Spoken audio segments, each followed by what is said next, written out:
Despite 6 announced visits by U.S. astronauts between 1969 and 1972, the Moon remains a riddle to scientists in many regards. The solutions to these riddles could indicate an alien aspect of our familiar Moon. Called the Rosetta Stone of the Planets by Dr. Robert Jastrow, the first chairman of NASA's Lunar Exploration Committee, scientists had hoped by studying the composition of the Moon to resolve some of the mysteries of how our planet and solar system came into existence.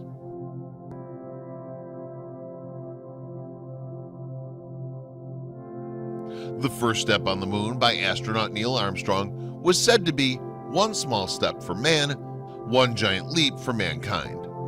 But for many of the 12 men who have been there, that one small step completely changed the way they saw the world. Some returned feeling as if they'd experienced enlightenment. Others spent the years following their lunar exploration depressed and hiding from the press. Some say that those quiet astronauts saw things the others hadn't, secret things that they were asked to cover up.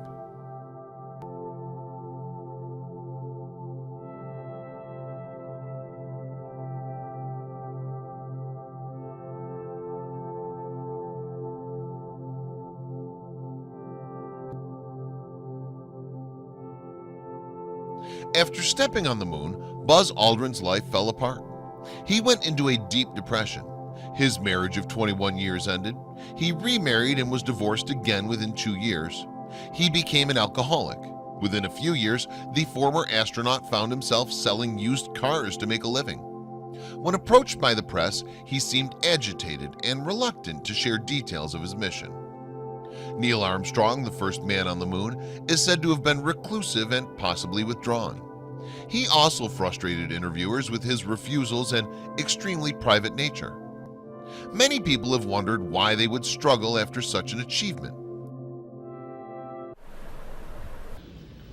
I think that we were timely in accepting this mission of going to the Moon.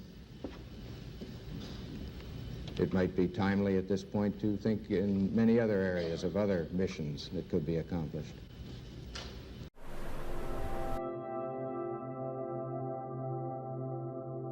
Some believe it was because the entire moon landing was a hoax. Some think they saw proof of alien life, but it was kept quiet. Buzz did say in one interview that he observed a light moving alongside the ship. Others think that Buzz was just jealous at being the second man on the Moon, and Neil had always been quiet. We may never know because NASA erased the original moon landing footage. Whatever caused their depression, the truth is that there are many oddities about the Moon. It's been a source of fascination since the dawn of humanity. Many ancient peoples worshipped it as a god or told legends about it. The Zulu tribe of Africa, for example, tells of 2 alien brothers who towed the Moon into place and gave us the rhythms of the Earth. Even today, its mysteries tantalize our minds. For example, the Moon is 400 times smaller than the Sun and 400 times closer to the Earth. Because of this mysterious coincidence, when the Moon passes in front of the Sun during an eclipse, the Moon completely blocks the much bigger Sun. Yet scientists say that if the Moon were not as it is, life may not have evolved past the sea. The Moon affects the tides, and the tides made it possible for some sea creatures to reach land, where they eventually evolved into land animals. Science writer Earl U. Bell declared, "The lunar Rosetta Stone remains a mystery. The Moon is more complicated than anyone expected. It's not simply a kind of billiard ball frozen in space and time, as many scientists have believed. Few of the fundamental questions have been answered, but the Apollo rocks and recordings have spawned a score of mysteries."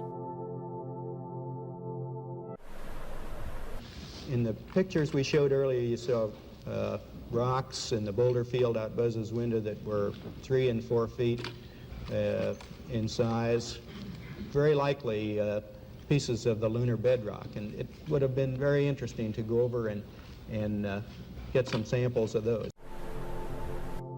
Among those breath-stopping mysteries, or anomalies as scientists prefer to call them, is the fact that the Moon is far older than previously imagined, perhaps even much older than the Earth and Sun. By examining tracks burned into moon rocks by cosmic rays, scientists have dated them as billions of years old. Some have even dated back 4.5 billion years, far older than the Earth and nearly as old as the solar system. The moon has at least 3 distinct layers of rocks. Contrary to the idea that heavier objects sink, the moon rocks are found on the surface, and there is definite disparity in the distribution of minerals. Ubel asked, if the Earth and Moon were created at the same time, near each other, why has one body got all the iron, the Earth, and the other, the Moon, not much? Asked Ubel. The differences suggest that Earth and Moon came into being far from each other, an idea that stumbles over the inability of astrophysicists to explain how exactly the Moon became a satellite of the Earth. The Moon is extremely dry and does not appear to have ever had water in any substantial amounts. None of the moon rocks, regardless of where they were found, contained free water or even water molecules bound into the minerals. Yet Apollo 16 astronauts found moon rocks that contained bits of rusted iron. Since oxidation requires oxygen and free hydrogen, this rust indicates that there must be water somewhere on the moon. Furthermore, instruments left behind by Apollo missions sent a signal to Earth on March 7, 1971, indicating a wind of water had crossed the moon's surface. When you would knock either your foot or your hand against something, you would tend to shed the outer surface of this material, but there remained considerable smudges. I don't know how that got on the knees. Since any water on the airless moon surface vaporizes and behaves like wind on Earth, the question became, where did this water originate? The vapor cloud eruptions lasted 14 hours and covered an area of some 100 square miles, prompting Rice University physicist Dr. John Freeman Jr. and Dr. H. Ken Hills to pronounce the event one of the most exciting discoveries yet, indicating water within the moon. The two physicists claim the water vapor came from deep inside the moon, apparently released during a moonquake. NASA officials offered a more mundane and questionable explanation. They speculated that 2 tanks on Apollo descent stages contained between 60 and 100 pounds of water became stressed and ruptured, releasing their contents. Freeman and Hills declined to accept this explanation, pointing out that the 2 tanks from Apollo 12 and 14 were some 180 kilometers apart, yet the water vapor was detected with the same flux at both sites, although the instruments faced in opposite directions. Skeptics also have understandably questioned the odds of 2 separate tanks breaking simultaneously, and how such a small quantity of water could produce 100 square miles of vapor.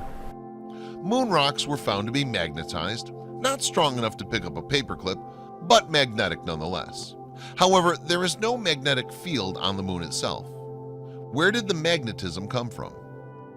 The presence of Maria, or large seas of smooth solidified molten rock, also presented a mystery. These Maria indicate nothing less than a vast outpouring of lava at some distant time.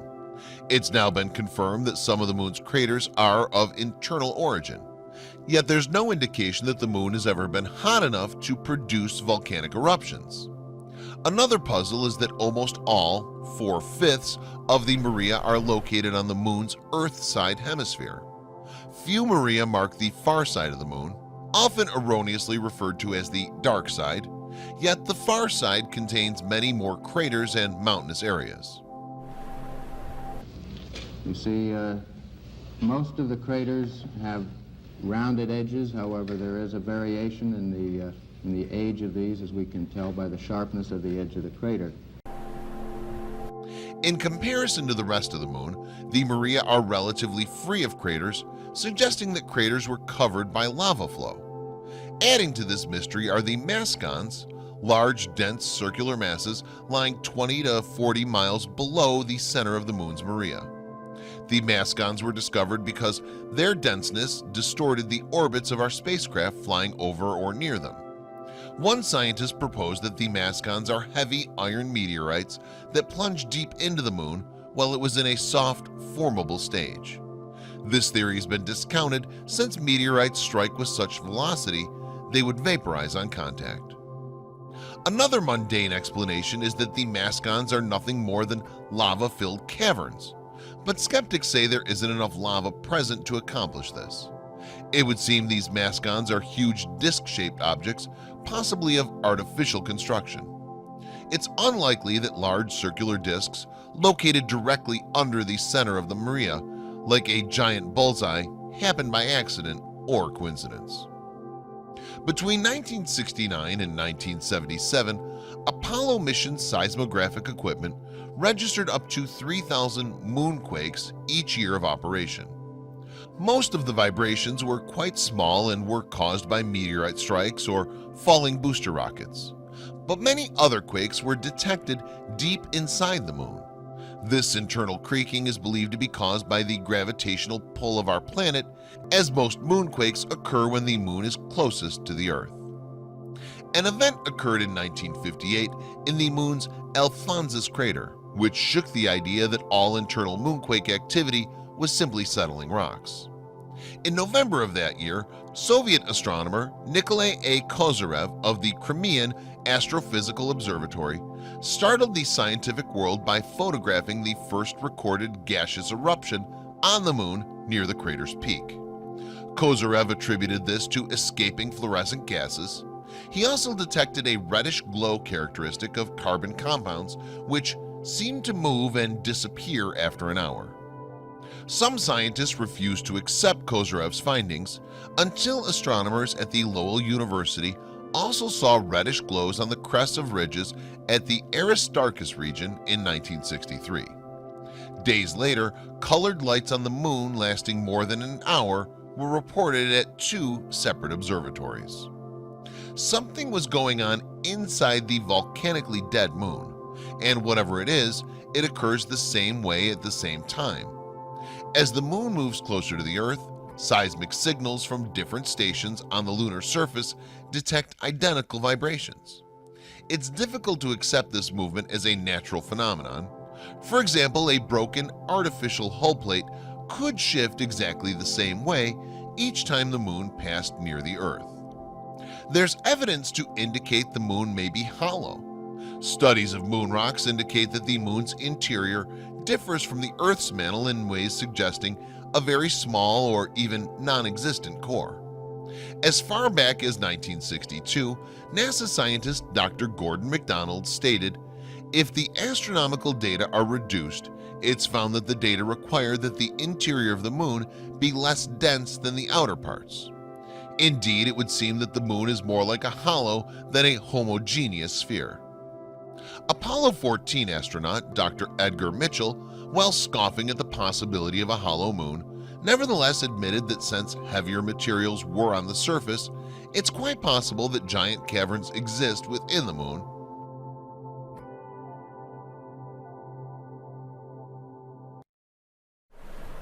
You cannot always tell just by looking at the terrain what the exact resistance will be as your foot sinks into a point of firm contact. So one must be quite cautious in moving around in this rough terrain. The footprint would penetrate perhaps a half an inch or sometimes only a quarter of an inch and gave a very firm response. In other regions near the edges of these craters, we could find that the foot would sink down maybe 2, 3, possibly 4 inches. MIT's Dr. Sean C. Solomon wrote, "The lunar orbiter experiments vastly improved our knowledge of the moon's gravitational field, indicating the frightening possibility that the moon might be hollow." Why frightening? The significance was stated by astronomer Carl Sagan way back in his 1966 work, Intelligent Life in the Universe. A natural satellite cannot be a hollow object. The most startling evidence that the moon could be hollow came on November 20th, 1969, when the Apollo 12 crew, after returning to their command ship, sent the lunar module, LM, ascent stage, crashing back onto the moon, creating an artificial moonquake. The LM struck the surface about 40 miles from the Apollo 12 landing site, where ultra-sensitive seismic equipment recorded something both unexpected and astounding. The moon reverberated like a bell for more than an hour. The vibration wave took almost 8 minutes to reach a peak, and then decreased in intensity. At a news conference that day, one of the co-directors of the seismic experiment, Maurice Ewing, told reporters that scientists were at a loss to explain the ringing. As for the meaning of it, I'd rather not make an interpretation right now, but it's as though someone has struck a bell in the belfry of a church, a single blow that found the reverberation from it continued for 30 minutes. It was later established that small vibrations had continued on the moon for more than an hour.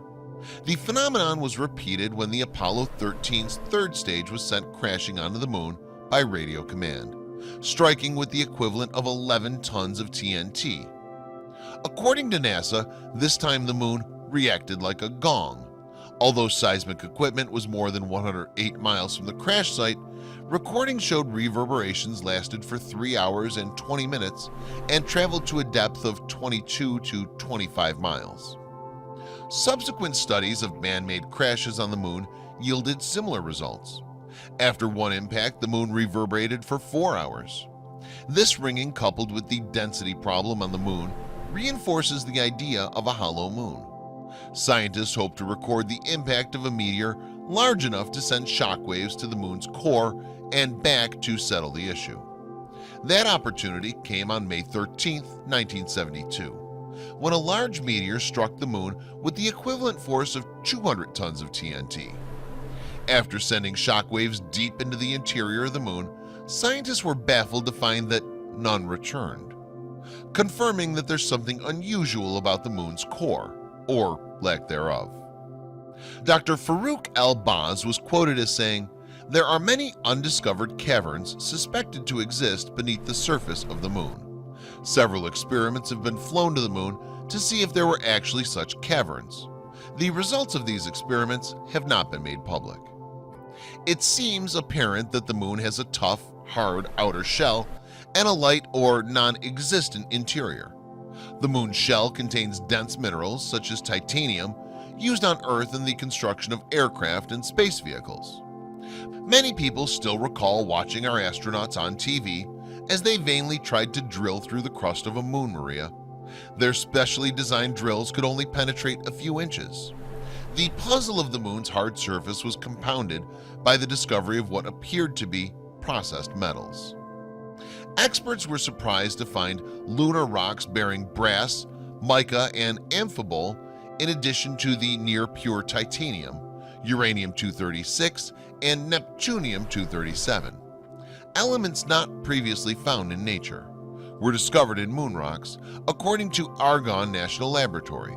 While still trying to explain the presence of these materials, scientists were further startled to learn of rust-proof iron particles in a soil sample from the Sea of Crisis.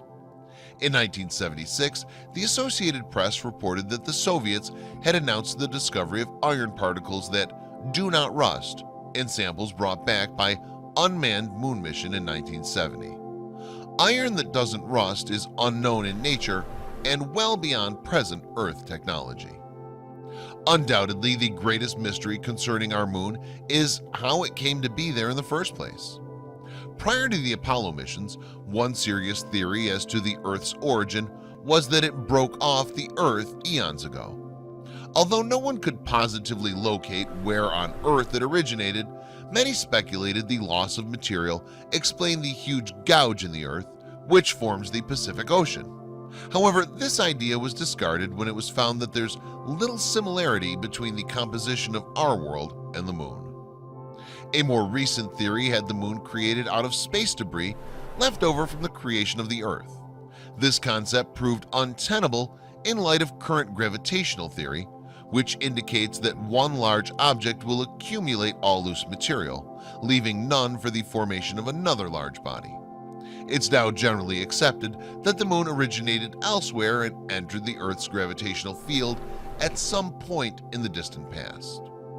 Here, theories diverge, one stating that the moon was originally a planet which collided with the Earth, creating debris which combined forming the moon, while another states that the moon, while wandering through our solar system, was captured and pulled into orbit by Earth's gravity. Neither of these theories are especially compelling because of the lack of evidence that neither the Earth nor the Moon seem to have been physically disrupted by a past close encounter. There's no debris in space indicating a past collision, and it does not appear that the Earth and Moon developed during the same time period. As for the capture theory, even scientist Isaac Asimov, well known for his works of fiction, has written, "It's too big to have been captured by the Earth. The chances of such a capture having been effected and the Moon then having taken up nearly circular orbit around our Earth are too small to make such an eventuality credible." Asimov was right to consider the Moon's orbit. It's not only near a perfect circle but stationary. One side always faces the Earth with only the slightest variation. As far as we know, it's the only natural satellite with such an orbit. This circular orbit is especially odd considering that the Moon's center of mass lies more than a mile closer to the Earth than its geometric center. This fact alone should produce an unstable, wobbly orbit, much as a ball with its mass off-center will not roll in a straight line. Additionally, almost all of the other satellites in our solar system orbit in the plane of their planet's equator. Not so the Moon, whose orbit lies strangely near the Earth's orbit around the Sun, or inclined to the Earth's elliptical by more than 5 degrees. Add to this the fact that the Moon's bulge, located on the side facing away from Earth, thus negating the idea that it was caused by Earth's gravitational pull, makes for an off-balanced world.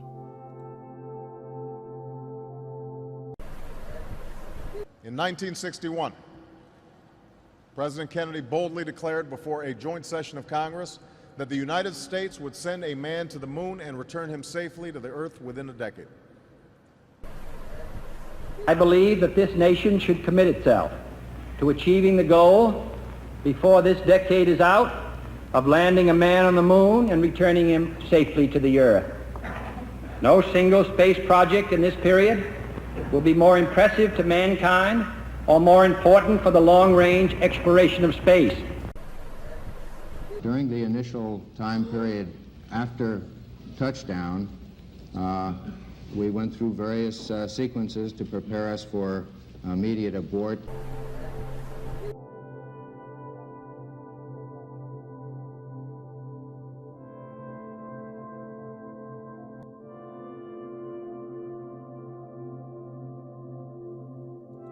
It seems impossible that such an oddity could naturally fall into such a precise and circular orbit.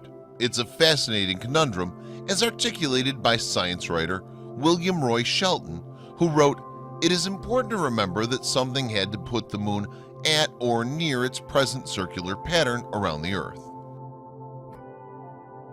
Just as a spacecraft circling the Earth every 90 minutes while 100 miles high has to have a velocity of roughly 18,000 miles per hour to stay in orbit, so something had to give the Moon precisely required velocity for its weight and altitude. The point, and it's one seldom noted in considering the origin of the Moon, is that it's extremely unlikely that any object would just stumble into the right combination of factors required to stay in orbit. Something had to put the Moon at its altitude, on its course, and at its speed. The question is, what was that something?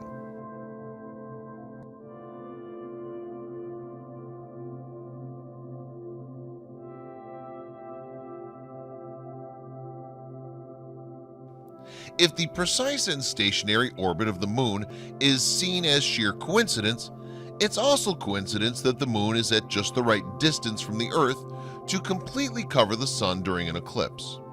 While the diameter of the Moon is a mere 2,160 miles against the Sun's gigantic 864,000 miles, it is nevertheless in just the proper position to block out all but the Sun's flaming corona when it moves between the Sun and the Earth. Asimov explained, "There's no astronomical reason why the Moon and Sun should fit so well. It is the sheerest of coincidences, and only the Earth among all the planets is blessed in this fashion." Is it mere coincidence? How does one explain this and many other Moon mysteries? In July 1970, two Russian scientists, Mikhail Vasin and Alexander Sherbakov, published an article in the Soviet journal Sputnik entitled, "Is the Moon the Creation of Alien Intelligence?" They advanced the theory that the Moon is not a completely natural world, but a planetoid that was hollowed out eons ago in the far reaches of space by intelligent beings possessing a technology far superior to ours. Huge machines were used to melt rock and form large cavities within the Moon, spewing the molten refuse onto the surface. Protected by a hull-like inner shell, plus a reconstructed outer shell of metallic rocky junk, this gigantic craft was steered through the cosmos and finally parked in orbit around the Earth. In their article, Vasin and Sherbakov wrote, "Abandoning the traditional paths of common sense, we've plunged into what may at first seem to be unbridled and irresponsible fantasy. But the more minutely we go into all the information gathered by man about the Moon, the more we're convinced that there's not a single fact to rule out this supposition. Not only that, but many things so far considered to be lunar enigmas are explainable in the light of this new hypothesis." Outrageous as the spaceship moon theory might first appear, consider how this model reconciles all the mysteries of the Moon. It would explain why the Moon gives evidence of being much older than the Earth, and perhaps even our solar system, and why there are three distinct layers within the Moon, with the densest materials on the outside layer, exactly as one would expect of the hull of a spacecraft. It could also explain why no signs of water has been found on the Moon's surface, yet there's evidence it exists deep inside. This theory also would explain the strange Maria and Mascons, perhaps the remnants of the machinery used to hollow out the Moon. The idea of an artificial satellite could explain the odd rhythmic moonquakes as artificial constructs reacting the same way during periods of stress from the Earth's pull. And artificial equipment beneath the Moon's surface might be the source of the gas clouds that have been observed. Intelligent terraforming of the Moon could prove the solution to the argument between hot moon and cold moon scientists. They're both right. The Moon originally was a cold world, which was transformed into a spacecraft by artificially heating or expelling vast quantities of its interior. This theory could also explain the seeming contradictions over the question of a hollow moon. If the Moon originally were a solid world which was artificially hollowed out, there would be evidence of both phases, exactly what we have with the current Moon knowledge. An artificially hollowed out Moon would explain why the satellite rings like a bell for hours after being struck, and why specimens of tough, refractory metals such as titanium, chromium, and zirconium, rust-proof iron, uranium-236, and neptunium-237 have been found there. In fact, the spaceship moon theory may come closer to any other in reconciling the questions over the origin and amazing orbit of the Moon. But we're not supposed to consider this thesis. The circular logic of modern science regarding the origins of the Moon runs something like this. We know that extraterrestrials don't exist, but we do know that the Moon exists and has been mentioned throughout human history. We humans did not create or place it in Earth's orbit, so it must have been done by extraterrestrials. But since we know they don't exist, we'll simply call it an anomaly and will not publicly say anything more about this. Is there an alien base on the Moon? More and more people are coming forward with stories of an alien presence on the Moon. Rumors are that their moon base is on the dark side of the Moon, the side we never see from Earth. Did you ever wonder why the moon landing stopped and why we've not tried to build a moon base? I understand that some believe that we should attempt a return to the surface of the Moon first, as previously planned. But I just have to say, pretty bluntly here, we've been there before. It seems a better and easier idea than a floating space station. According to Neil Armstrong, the aliens have a base on the Moon and wanted us to get off and stay off the Moon. Milton Cooper, a naval intelligence officer, tells us that the intelligence community calls the alien base Luna. Luna, the alien base on the far side of the Moon. It was seen and filmed by the Apollo astronauts, a base, a mining operation using very large machines, and the very large alien craft described in sightings reports as motherships exist there. Milton Cooper. Did Apollo 11 encounter UFOs on the moon? From the book Above Top Secret by Timothy Good. According to hitherto unconfirmed reports, both Neil Armstrong and Edwin Buzz Aldrin saw UFOs shortly after that historic landing on the moon in Apollo 11 on the 21st of July, 1969.